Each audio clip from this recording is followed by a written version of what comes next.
an ordinary man whom I can share my story with anyone. I remember when I was born, my mother was asked by the community members to poison me.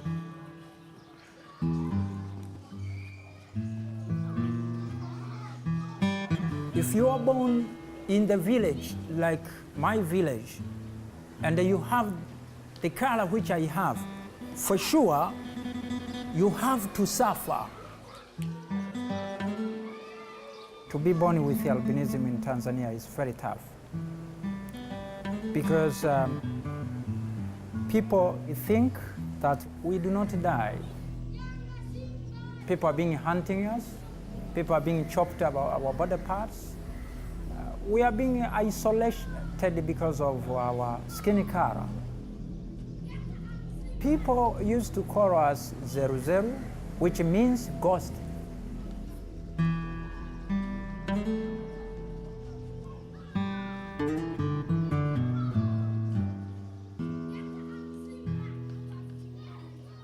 Say meridians. Meridians. Meridians.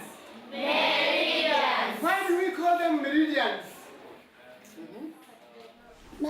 Sometimes I'm scared, still very scared. Kabula is paralyzed with anxiety every time she has to leave her school campus, as it instantly takes her back to an event that happened 3 years ago. I was walking with my sister when a car stopped beside us, and a man stared at me through the window. Then, 2 days before the attack, another man came to our house and asked for some water. My parents gave him water and asked where he was from, but he didn't reply. He didn't look like one of the locals, but he didn't say anything. 3 days later, 3 men broke into our house. The first was the one who'd stared at me from the car. The second was the one who'd come for water, and I didn't recognize the third. It was about 9:30. They knocked, but my mother didn't answer the door. So they kicked it down and told her not to scream. They were looking for money, and Mom suggested that they take the bicycle. They just laughed. After that, they attacked me and cut off my hand. One of them brought gasoline over and told Mom to cauterize the wound.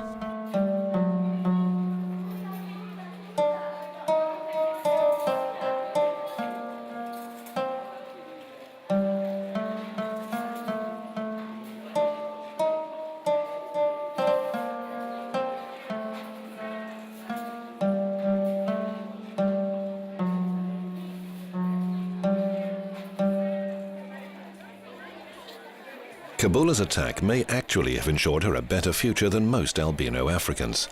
After that act of violence, Kabula's parents sent her to a special camp for albino children, where international aid organizations helped her to move on to a prestigious school by Tanzanian standards.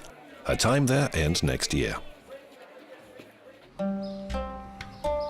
Josephat Terner and his colleagues are on a long country drive from Tanzania's largest city, Dar es Salaam, to Lake Victoria, a region where there are many albino communities. Terner was born there himself. It is a tough journey because I needed to travel and it's because of the situation. Because of the situation, traveling sometimes is very risky. They meet their first albino in search of help before even leaving the city. In the suburbs, they meet a teenager who's begging for money from passing drivers stuck in Dar es Salaam's never-ending traffic jams. Why are you here? Don't you know how bad it is for you to stand out in the sun for such a long time? I know, but I'm alone and need money to live. Many people with albinism are poor, and they are being discriminated from the society. And sometimes you can see even this guy whom he was begging.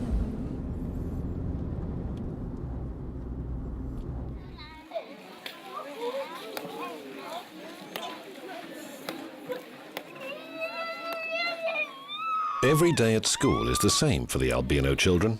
They wake up early, eat breakfast, go for lessons and have lunch and dinner. One of the 3 campus guards will be sure to lock the gates at 6 every evening.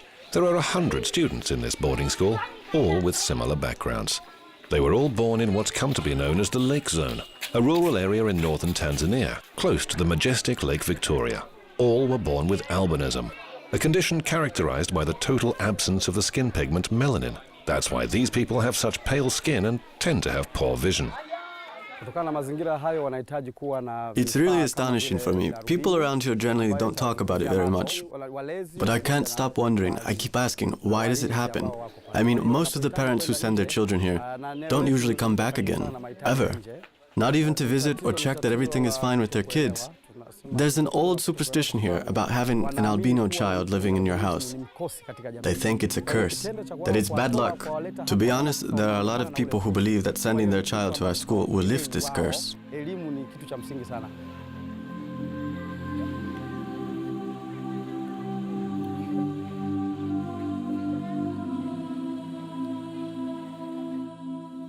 Kwa hii ni 4 jumlisha 6. Sasa sikizeni.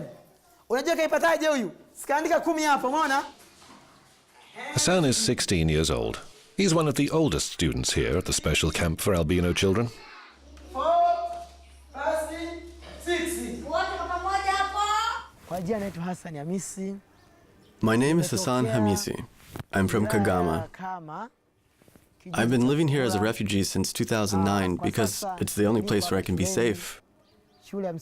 I got here during a rise in the persecution of albino people. Things were really dangerous. My parents found out about this center from the media, and they decided to send me to this camp.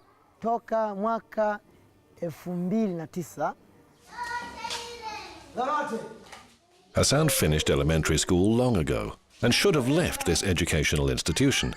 But somehow the teenager persuaded the authorities to allow him to stay. And now he works every day as an assistant to a primary school teacher. Hassan, who was orphaned last year, has no illusions about what he could expect beyond the protected boundary of the camp.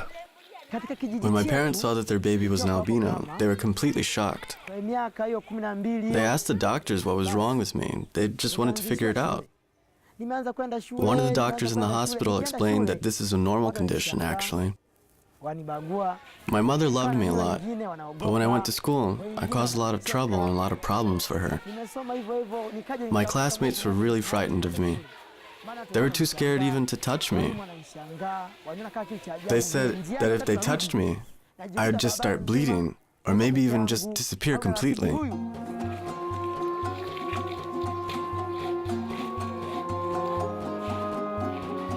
Tanzania has a high albino population. Only around 1 in 20,000 babies is usually born with this rare pigment deficiency. But in East Africa, it's 8 times higher. The number of people born with melanin abnormality is estimated at 150 to 200,000. In the more remote regions of Tanzania, a white-skinned child represents a stigma on the whole family. And on top of that, low education levels still mean that superstitious villagers associate albino people with an almost medieval variety of irrational fears. To be born in Africa, and if you have a different color in Africa, especially white, and you are there for thousands of thousands, those who are black, really is an issue. Many people didn't understand well about albinism. People thought that I am ghost, and sometimes people thought I'm less human beings. Hey. Ale. Hey.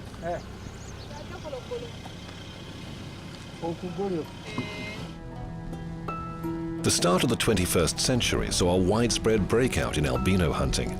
According to official information, dozens of white-skinned victims were reported killed every year.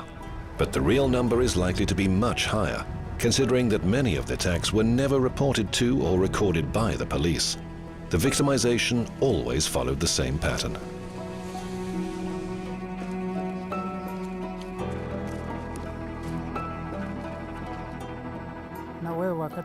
So, tell me, how did it happen? It was about 8:30 in the evening on July 26, 2009. The dogs outside the house started barking when I was putting my daughter to bed. At 8:40, someone started knocking down the door. 3 men broke in and grabbed my husband. They were carrying 2 machetes and an axe, and they told me not to scream or they'd kill me. Then they immediately started chopping my husband into pieces, right there in front of me. One of them cut off his ear, another cut off his leg. It was as if they were butchering a cow. One of the kids started screaming, and a man yelled, "Shut your child up or we'll kill you all." The neighbors heard everything, but no one came to help. Everybody was just too scared. After witnessing her husband's gruesome death, Maria had to raise 5 children on her own. She left her house and settled for a mud hut. A year ago, the police called her. A criminal investigation had found the men suspected of her husband's murder. Maria recognized all 3 of them. During the court hearing, they explained that a local witch doctor had instructed them to deliver various albino body parts.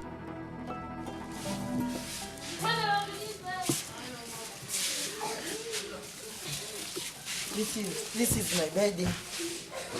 This is my baby. I sleep in here.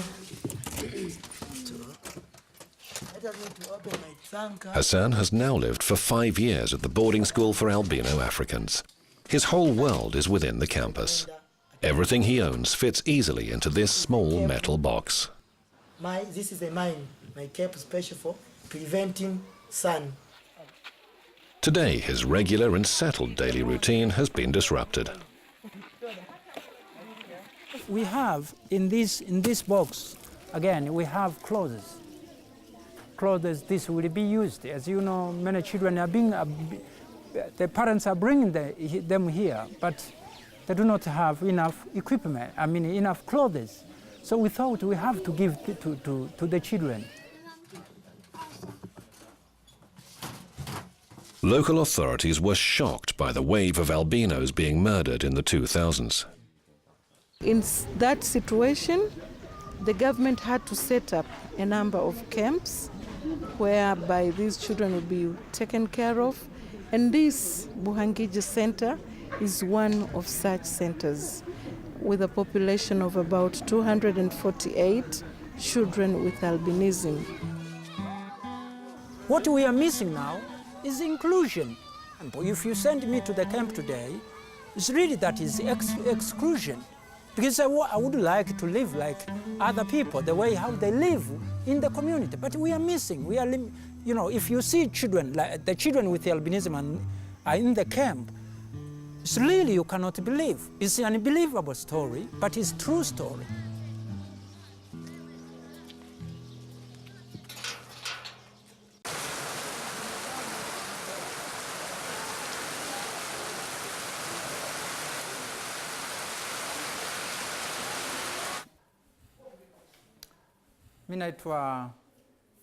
My name is Josephat Terner. Who do you think I am? Look, I'm white and he's black. But I'm a human being too, just like you. You're a ghost. Me? A ghost? Yeah, you're a ghost. Touch my hand. Does that feel like the hand of a ghost? Josephat is visibly upset. He had hoped that in his home village people would be more tolerant and better informed. But he soon learns that the attitudes of modern school children towards albino children have barely changed from the superstitious stereotyping Josephat had to endure as a child. This is the school where actually I grown up, and I started here from standard 1 up to standard 7. When I was here, I was alone.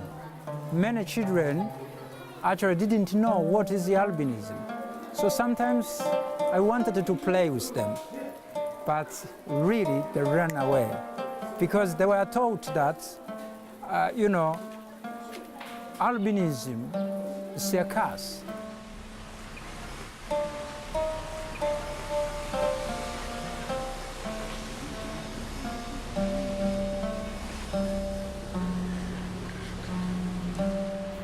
This is where I live. It's my corner. Do you want to see where I sleep? A tiny 2-square-meter spot of land in the open air is what 50-year-old Saeed calls home. For 3 years, he's been forced to live with his sister and at her expense because he can no longer find work. Said has become virtually disabled simply by the color of his skin.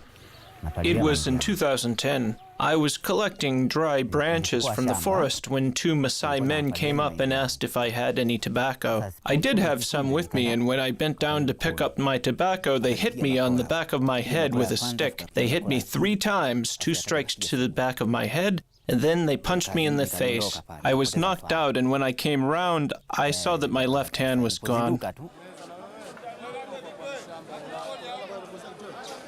Said's attackers were never found. His severed left hand was probably traded on the thriving underground market, where albino body parts are highly valued by local witch doctors.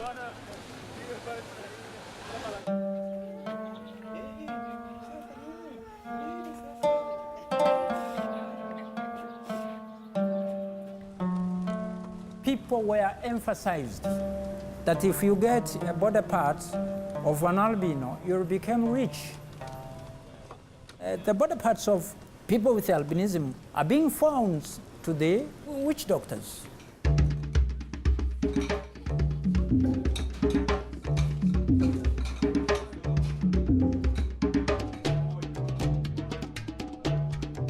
In Tanzania, witch doctors or traditional healers are endowed with enormous power and authority. People will turn to them for all kinds of everyday advice.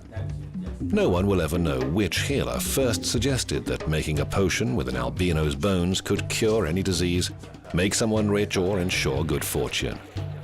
But the barbaric practice spread rapidly throughout the lake zone in the 21st century.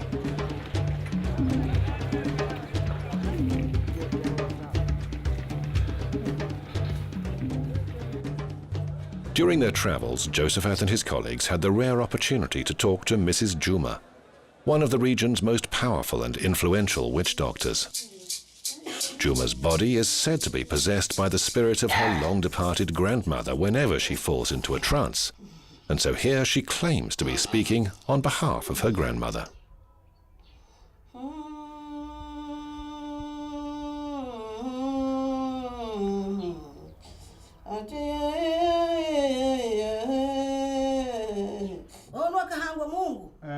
These witch doctors are liars. Of course I know that there are a few of them who do indeed say, bring me an albino's hand or an albino's ear and I'll make you rich. But this is not magic. This is just fraud. But I never told any of them to do so. They made it up themselves. Now they make money out of it. Personally, I only use traditional magic. And for our craft, we never use methods like that.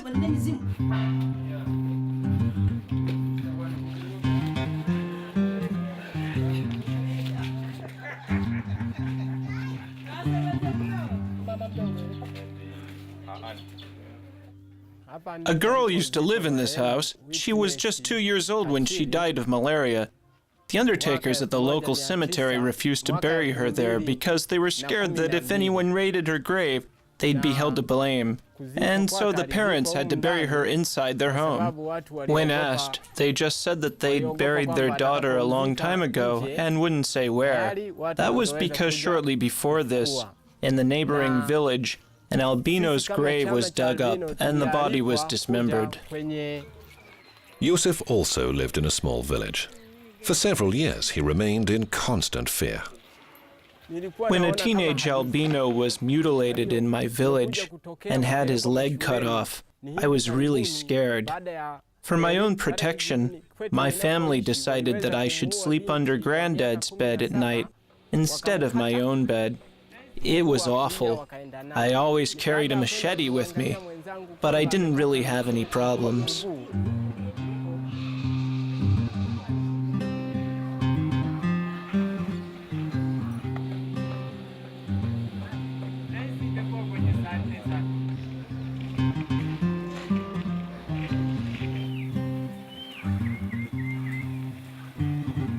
Farmer John is, by local standards, an independent and wealthy man.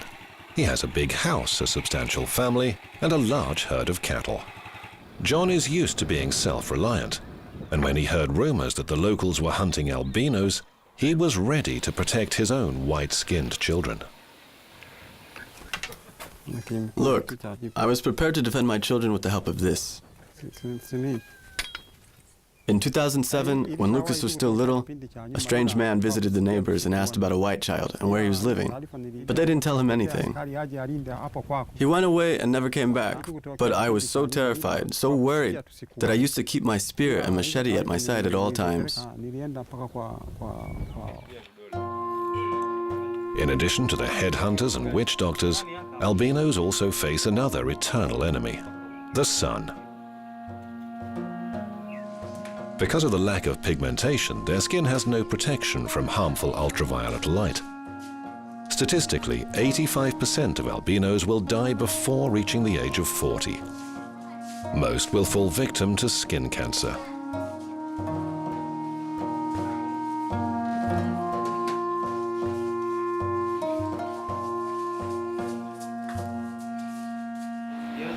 For me, the disease started a few months ago. First, it was no more than a small tumor, a bit like a mole. I barely even noticed it at first, and then it started growing really fast, and now, as you can see, it's turned into this lump.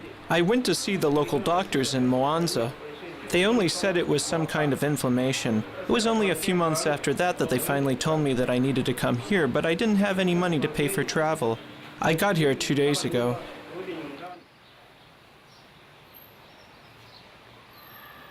This hospital in Dar es Salaam is the only clinic in the whole country able to use modern methods to treat skin cancer, radio and chemotherapy. The treatment is free, but relatively few albinos can make the journey. Now we see an increase in the number of cases of cancer in the albinos. They come with an advanced cancer. Like you can see this patient, he had spent almost 6 months going back and forth. That's why the cancer advanced, whereby the treatment for cure is very challenging.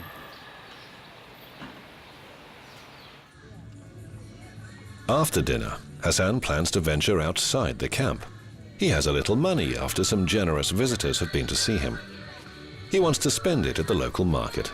His shopping list includes a new keyring, sandals, and a Manchester United t-shirt, his favorite football team.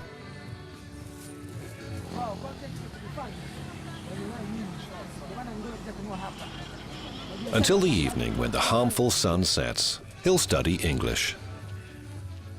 This is a summary, geography. Geography is a study of money and the surrounding our environment. Hassan hopes that knowledge will be useful because, sooner or later, he knows he'll have to leave the camp. As he drifts off to sleep, his dreams are just the same as many other African children. One day, Hassan wants to be rich. I can't imagine what my future will be like when I leave the camp, but I would very much like to become a businessman. I need some startup money for this, but I'm an orphan, and unfortunately, I'm not on very good terms with my other relatives. They're ashamed of me because of the color of my skin. I have nowhere to go. I thought of becoming a musician, but that's not likely to work out. Kabula will finish school in a year and has to make an important life decision. Her dreams are not the same as Hassan's. She doesn't want riches. She dreams of justice. I want to be a lawyer and help other people like me, other albinos, to protect them. The 3 men who attacked Kabula and severed her arm were arrested. She saw them in court and now says she's forgiven them.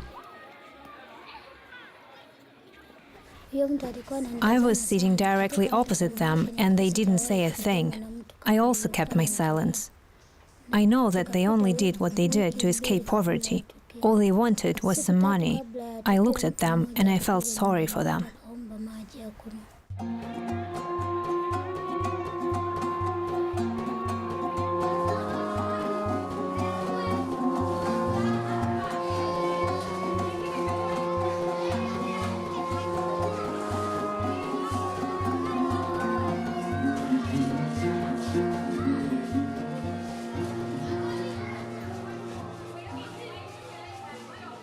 The education will minimize, will remove these barriers which now we are facing, means discrimination. If the community will agree to support people with albinism in the education field.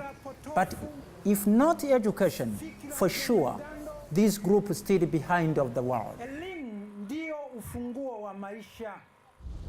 Josephat has returned to Dar es Salaam after his long trip through the lake zone. He plans to go back to the north again after a while. He sees educating people and giving lectures as his mission in life, and never tires of repeating the same facts over and again. Okay. Asante.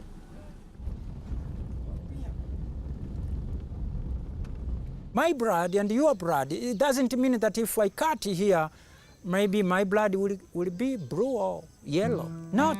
My color has forced me to be a refugee in my home country because of my color. What I'm looking as Josephat, I'm looking for a justice.